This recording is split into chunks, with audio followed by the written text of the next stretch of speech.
Breaking news చూస్తున్నారు. శ్రీకాకుళం జిల్లా టెక్కలలో ఇసుక చోరీ దుమారాన్ని రేపుతోంది. ఇసుక డంపింగ్ యార్డులో భారీగా మాయమైంది ఇసుక చోరీపై అధికార టీడీపీ వైసీపీ మధ్య మాటల యుద్ధం జరుగుతోంది. ఇసుక చోరీ చేశారంటూ ఎమ్మెల్సీ దువ్వాడపై ఆరోపణలున్నాయి. ఆర్టీవీ ప్రతినిధితో మాట్లాడారు ఆయన. ఈ నేపథ్యంలో సంచలన విషయాలను బయటపెట్టారు దువ్వాడ. తాను ఇసుక చోరీ చేసినట్లు నిరూపిస్తే దేనికైనా సిద్ధమే అంటున్నారు దువ్వాడ. సీసీటీవీ ఫుటేజ్ను పరిశీలిస్తే అసలు దొంగెవరో బయటపడతారంటూ కూడా చెప్పుకొచ్చారు ఆయన.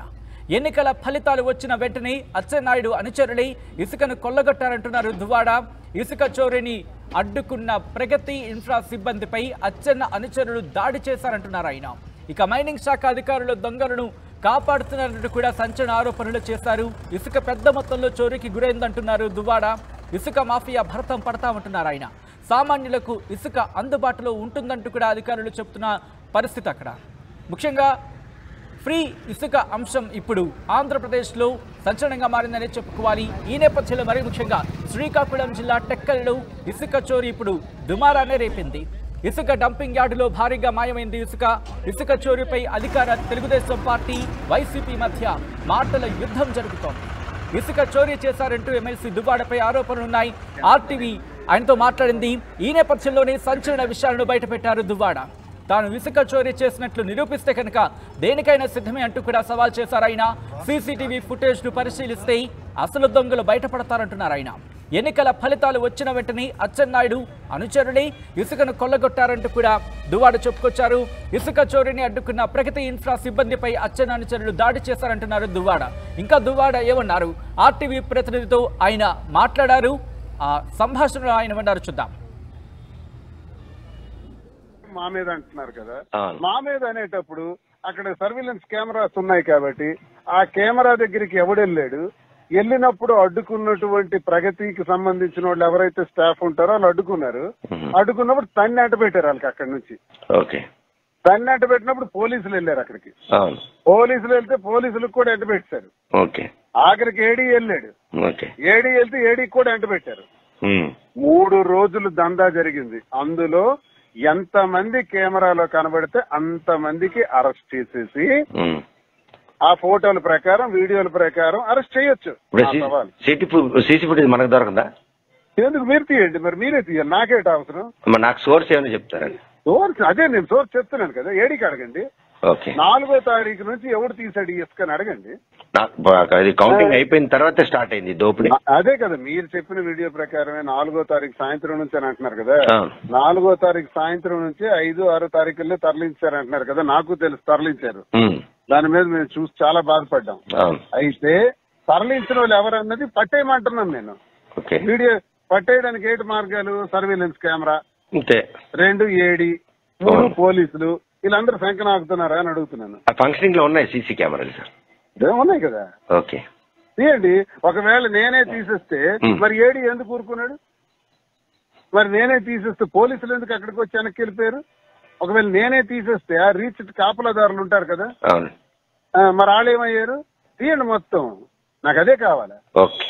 ఇప్పుడు దువ్వాడ శ్రీనివాసన్ ఒక ఎమ్మెల్సీ మీద అనేటప్పుడు ఎమ్మెల్సీ మీద ప్రూవ్ చేసే శక్తి కూడా ఉండాలి కదా. నేను ఇప్పుడు సవాల్ చేస్తున్నాను. మీరు వీడియో పెడితే నేను ఇదే స్టేట్మెంట్ ఇస్తాను. దమ్ముంటే రుజువు చేయగలరా? పెట్టింది దాన్ని అక్కర్లా నాకు నా స్టేట్మెంట్ ఇప్పుడు ఎవరికి కావాలి? ఇప్పుడు మేము ఇస్తే ఇవ్వకపోతే నేను రూల్ కొన్ని క్లూస్ చెప్తున్నాను. అలాగే ఇచ్చావు కాబట్టి ఐటమ్ లో క్లూస్ నేను ఇస్తున్నాను. ఈ క్లూస్ మీద వెళ్తే ఎవడు తీసాడో మీకు తెలుస్తుంది.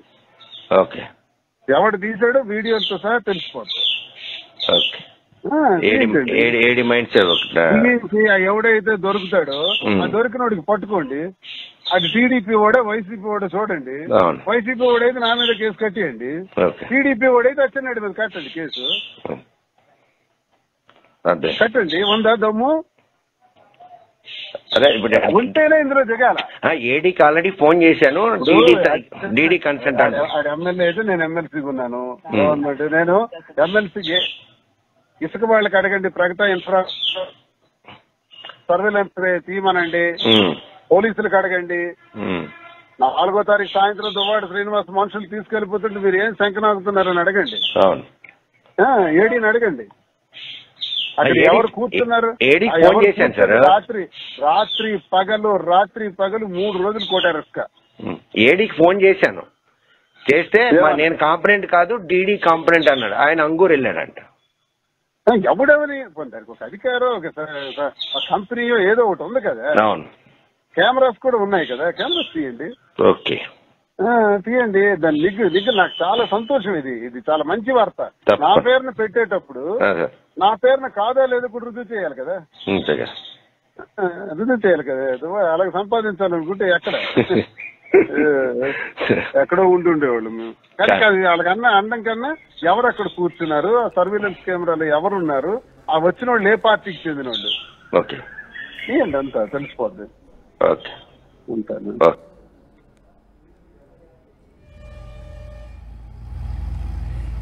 మరి ఇదే అంశానికి సంబంధించి మైనింగ్ అధికారులు ఏమంటున్నారు?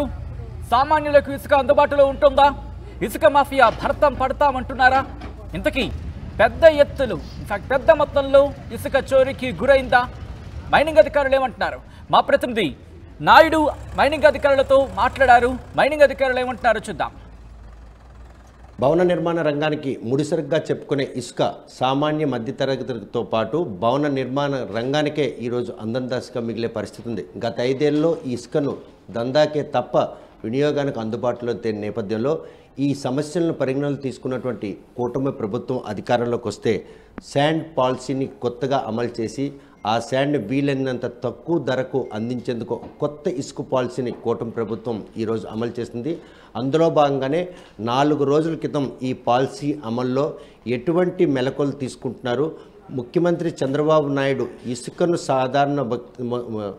ఇసుకను మాత్రం వినియోగదారుడికి ఉచితంగా అందించాలే తప్ప దాని మీద భారం కాకూడదని ఆయన తీసుకున్న నిర్ణయంలో ప్రస్తుతం శ్రీకాకుళం జిల్లాలో ఇసుక కొత్త పాలసీని ఏ విధంగా అమలు చేస్తున్న విషయం మనతో మాట్లాడడానికి శ్రీకాకుళం డీడీ సత్యనారాయణ ఉన్నారు.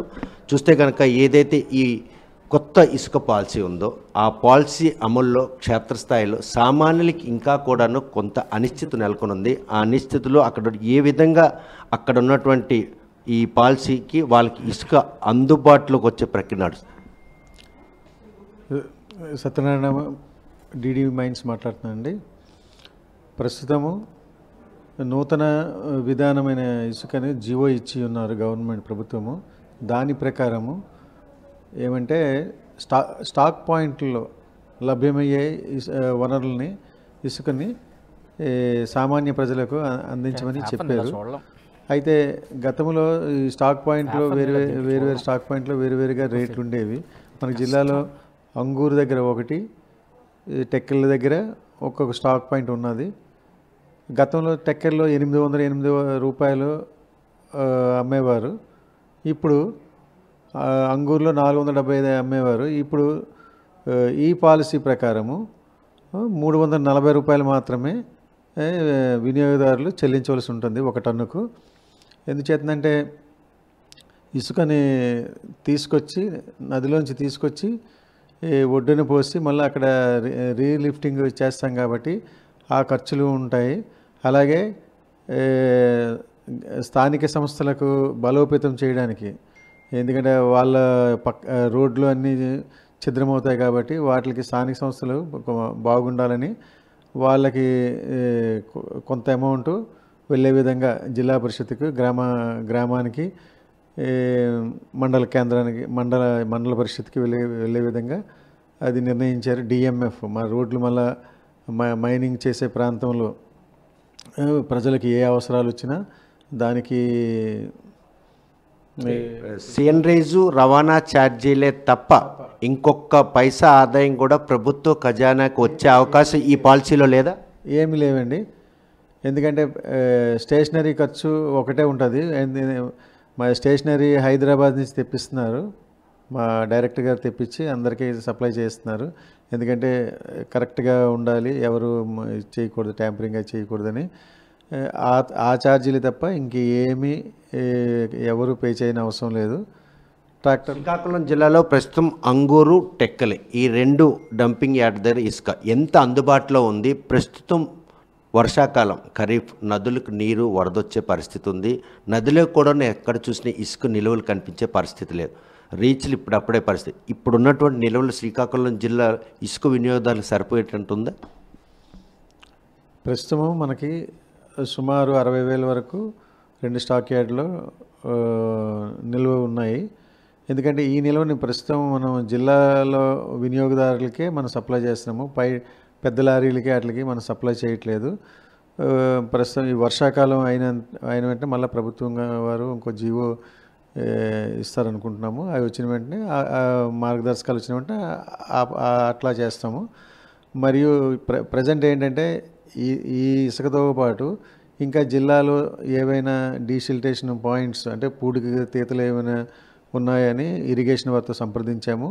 వారి నుంచి వివరాలు ఆల్రెడీ 2 వివరాలు ఇచ్చారు. అవన్నీ ప్రాసెస్ చేసి ఇంకా మనకి నిల్వలను పెంచి మన చుట్టుపక్కల జిల్లాలకు కూడా మనం అందించే విధంగా మనం ట్రై చేస్తున్నాము. జూన్ 4వ తేదీన కూటమి ప్రభుత్వం ఎన్నికల ఫలితాలు వచ్చిన నాడు టెక్కల్ ఏదైనా యార్డ్ దగ్గర ఎంత స్టాక్ ఉండేది? ఆ 3 రోజుల్లో స్టాక్ని కొల్లగొట్టుకునే ప్రయత్నంలో మీరు అడ్డుపడితే మిమ్మల్ని కూడాను అక్కడి నుండి తరిమేసే పరిస్థితులు నిజమేనా? అంటే టెక్కల్ జ్యూరిడిక్షన్ నా పరిధైనప్పటికీ మాకు టెక్కల్లో divisional mines and geology officer ఉన్నారు. అయితే 5వ తారీఖు నుంచి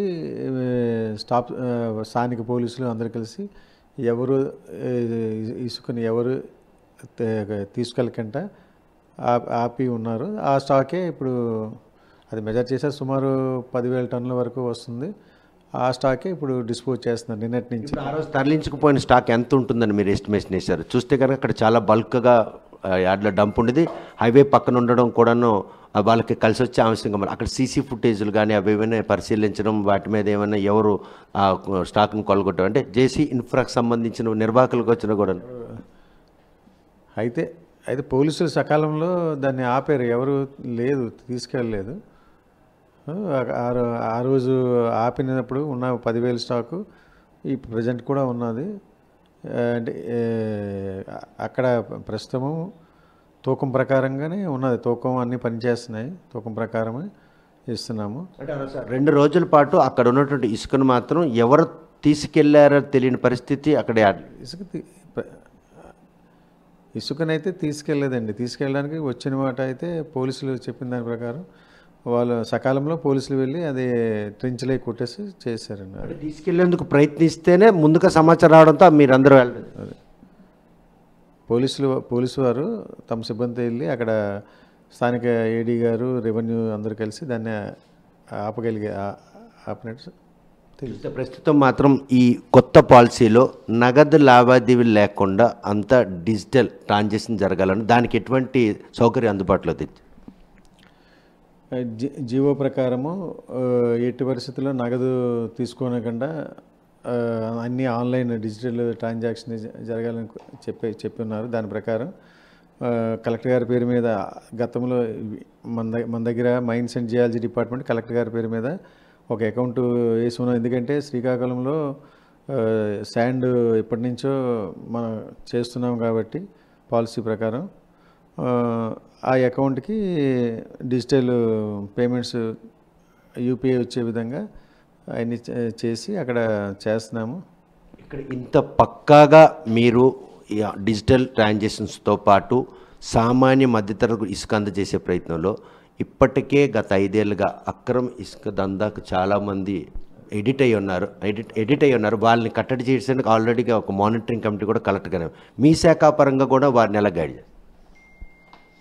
ఇది మొత్తం అంతా ఇసుక ప్రస్తుతం ఇసుక ఈ రవాణా అంతా డిజిటల్ అంటే వినియోగదారులు డిజిటల్గా చెల్లించి ఇసుకను ట్రాక్టర్లో పోసి ఎవరికి అవసరమైతే అంటే వినియోగదారులకు నిజంగా అవసరాలు ఎవరికి వారే తీర్చుకోవాలి. ఒకవేళ ఎవరైనా దీంట్లో ట్రాక్టర్లో ఓనర్స్ కానీ డ్రైవర్స్ కానీ ఆశపడి నిల్వలు చేసుకున్నట్లయితే దానికి ఎస్సీబీ టాస్క్ ఫోర్స్ అనే ఒకటి ఉన్నది. ఎప్పటికప్పుడు కలెక్టర్ గారు పర్యవేక్షిస్తున్నారు. వాళ్ళపై తగు చర్య తీసుకునబడుతుందని తెలియజేస్తున్నారు. అక్కడ కేసులు నమోదు చేయాలంటే మైనింగ్ అధికారులకే అవకాశం ఉంటుందా? లేదండి, అందరికీ ఇచ్చారు. జీవోలో పెనాల్టీలు అందరికీ వేసే విధంగా ఇచ్చారు. ఒక ట్రాక్టర్కి 10,000 రూపాయలు మొదటిసారి, రెండో టైం అయితే 10,000 ₹1 నుంచి 20,000 వరకు, అలాగే 10 టైర్ లారీ వరకు అయితే 25,000, రెండోసారి అయితే 25,000 ₹1 నుంచి 50,000, అలాగే మోర్ దెన్ 10 టైర్స్ ఉండేటట్టయితే 50,000, 50,000 ఒకటి నుంచి 1,00,000 వరకు, అలాగే మెషినరీ అయితే 50,000 నుంచి 50,000 ఒకటి నుంచి 1,00,000 వరకు పెనాల్టీ విధించే విధంగా ఇవన్నీ డిస్ట్రిక్ట్ కలెక్టర్ గారికి, జాయింట్ కలెక్టర్ గారికి, superintendent of police, additional SCB additional superintendent, sub collector, tahsildar, RDOs గారు, sub divisional police officer DSP గారు, station house officer, divisional panchayat DPO, district panchayat divisional panchayat వాళ్ళకి, mines and geology, any other ఇంకా collector గారు ఎవరికి nominate చేస్తే వాళ్ళందరూ దీనికి పెనాల్టీలు విధించవచ్చండి. ప్రస్తుత పరిణామాలు చూస్తుంటే వరదలు వర్షాకాలం కాబట్టి శాండ్ స్కేర్సిటీ వచ్చి పడే ముప్పు రానున్న రోజుల్లో కనిపిస్తున్నాడు. అంటే 2 రీచుల్లో చాలా తక్కువ క్వాంటిటీ ఉంది. అది కనుక సరఫరా అయిపోతే తిరిగి రీచ్లో తీసుకెళ్ళి మళ్ళీ యార్డ్లు వేసే పరిస్థితి లేదు. ఆ క్రైసిస్ని ఎలాగా అధిగమించేందుకు ఏమైనా మీరు ముందస్తు చర్యలు? ఇప్పుడు ప్రస్తుతం ఉన్న స్టాక్ని డిస్పోజ్ చేసిన తర్వాత ఇంకా ప్రజెంట్ రీచ్లకైతే గవర్నమెంట్ ఇంకా ఎటువంటి అనుమతులు ఇవ్వలేదు, ఏం చేద్దామన్నది కూడా చెప్పలేదు. ఆ విధి విధానాలు త్వరలోనే వస్తాయి. మరియు మనకి డీసిల్టేషన్ పాయింట్స్ కూడా ఒక 2 వరకు ఇచ్చారు ఇరిగేషన్ ఎస్సీ గారు. అది డిఎల్ఎస్లో పెట్టి త్వరితగతిన 1,50,000 సుమారు టన్నుల వరకు అవి రావచ్చును. ఈ వర్షాకాలం వరకు అది మనము సరిపోతుంది. మనకి పక్క జిల్లాకు కూడా కొంతవరకు ఇవ్వడానికి అవకాశం ఉంటుంది అవి వస్తే. చూస్తే ప్రస్తుతం మాత్రం శ్రీకాకుళం జిల్లాలో ఎక్కువ మొత్తం రాష్ట్ర నలుమూలలో ఎక్కడ నిర్మాణాలకైనా కూడా శ్రీకాకుళం జిల్లాలో ఉన్నటువంటి జీవనదిని వంశధార, నాగావళి, బాహుదా, మహేంద్ర తనయల నుండి ఇసుక తరలింపు ప్రక్రియ సాగేది. ఈసారి కూటమి ప్రభుత్వం మాత్రం సాధారణ మధ్యతరగతి కుటుంబానికి ఇసుకను అందజేయాలన్నటువంటి దృక్పథం చేస్తున్నటువంటి ఈ ప్రక్రియలో కేవలం రవాణా ఛార్జీతో పాటు నది నుండి డంపింగ్ యార్డ్కి షిఫ్ట్ చేసినటువంటి ఆ నగదును పూర్తిగా డిజిటల్ ట్రాన్సాక్షన్ ఎక్కడ కూడా ₹1 చేతులు మారే విధంగా లేకుండా పంచాయతీలు అదేవిధంగా రవాణా వ్యవస్థలో ఎక్కడైనా రహదారులు గనక డ్యామేజ్ అయితే వాటిని బాగు చేసేందుకు కొంత మొత్తాన్ని వెచ్చిస్తారు. ఈ పాలసీ అమలు విషయంలో మాత్రం నిబంధనలకు విరుద్ధంగా ఎవరైనా అక్రమ ఇసుక దందాకు పాల్పడితే వారికి మాత్రం భారీగా మూల్యం చెల్లించుకు పెనాల్టీలు కూడా రూపొందించారు. 10,000 మొదలుకొని ₹1,00,000 వరకు కూడా ఫైన్ వేసే ఒక జీవోను కూడా జారీ చేశారు.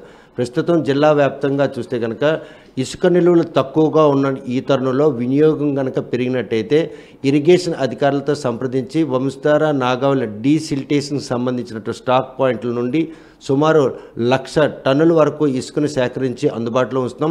ఇసుక కొరత అన్నది లేకుండా ఈ పాలసీని సవ్యంగా ఎటువంటి అక్రమాలు పాల్పడకుండా ఉండే విధంగా అమలు చేసేందుకు తమ శాఖ పరంగా చర్యలు చేపడుతున్నాం. అదేవిధంగా టెక్కలి యార్డ్లో ఉన్నటువంటి ఇసుక తరలించేందుకు జూన్ 4వ తేదీన కొంతమంది దుండగులు ప్రయత్నించినప్పుడు కూడా ఈ విషయం తెలిసినట్టునే శాఖాపరంగా పోలీసులకి సంప్రదించిన పోలీసులు అక్కడికి వెళ్ళినట్టునే వారందరినీ కూడాను అక్కడ నుండి తరలి పరిస్థితి నేపథ్యంలో టెక్కల డంపింగ్ యార్డ్ నుండి 1 లారీ ఇసుక కూడాను దొంగతనానికి గురి కాలేదు. స్థానికులు ఇచ్చిన సమాచారం మేరకు తాము చేసినటువంటి ప్రయత్నంలో ఇసుకను పరిరక్షించడంలో మాత్రం తాము సఫలమైనని చెప్పుకోవచ్చు. ఎందుకంటే ప్రభుత్వం మారింది, అక్కడ ఇసుక అందుబాటులో ఉంది. కొల్లగొట్టేందుకు వారు చేసిన ప్రయత్నాన్ని మాత్రం అడ్డుకోవడంలో తాము సఫలం కావడమే ఈరోజు ఆ యార్డ్లో మాత్రం ఇసుక అందుబాటులో ఉండడానికి ఈ విషయంలో రాష్ట్ర ముఖ్యమంత్రి అభిమతానికి అనుగుణంగా ఈ పాలసీని సామాన్య మానవుడికి తనకు ఇసుక కొరత ఉంది అన్నటువంటి మాట లేకుండా వారి నిర్మాణాలకు అవసరమైన ఇసుకను మాత్రం అందజేస్తామని చెప్పి టీడీ సత్యనారాయణ స్పష్టం చేస్తున్నారు. వీడియో జర్నలిస్ట్ రామకృష్ణతో సత్యం, RTV శ్రీకాకుళం. భవన నిర్మాణ రంగానికి ముడిసరిగ్గా